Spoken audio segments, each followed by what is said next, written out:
नमस्कार मंडळी, मी आज तुम्हाला चणा डाळ आणि मूग डाळीची भाजी कशी बनवायची हे दाखवणार आहे। त्यासाठी मी ते मसाले घेतलेले आहेत। गोडा मसाला, लाल तिखट, गरम मसाला, बाकी सगळे खडे मसाले आहेत आणि चिमूटभर हिंग। यासाठी टोमॅटो, कांदा, आलं लसूण पेस्ट आणि कोथिंबीर। आता एका कढईमध्ये मी 1 चमचा तेल गरम करत ठेवलेले आहे।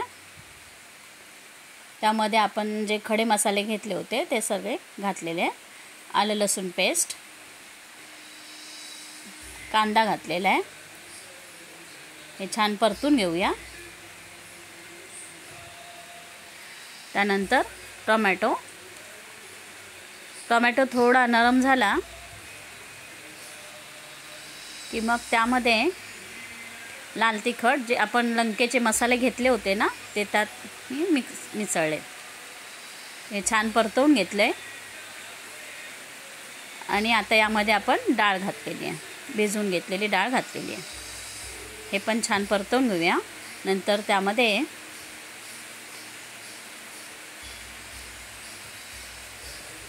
थोडं गरम पाणी केलं होतं, त्यामुळे डाळ लवकर शिजते आणि गॅसही कमी लागतो। मंडळी, तुम्हाला ही माझी रेसिपी आवडली असल्यास ना, चॅनलला नक्की सबस्क्राईब करा। आता चवीनुसार मीठ घालते। आता ही आपली भाजी तयार आहे। नक्की शेअर, लाईक, सबस्क्राईब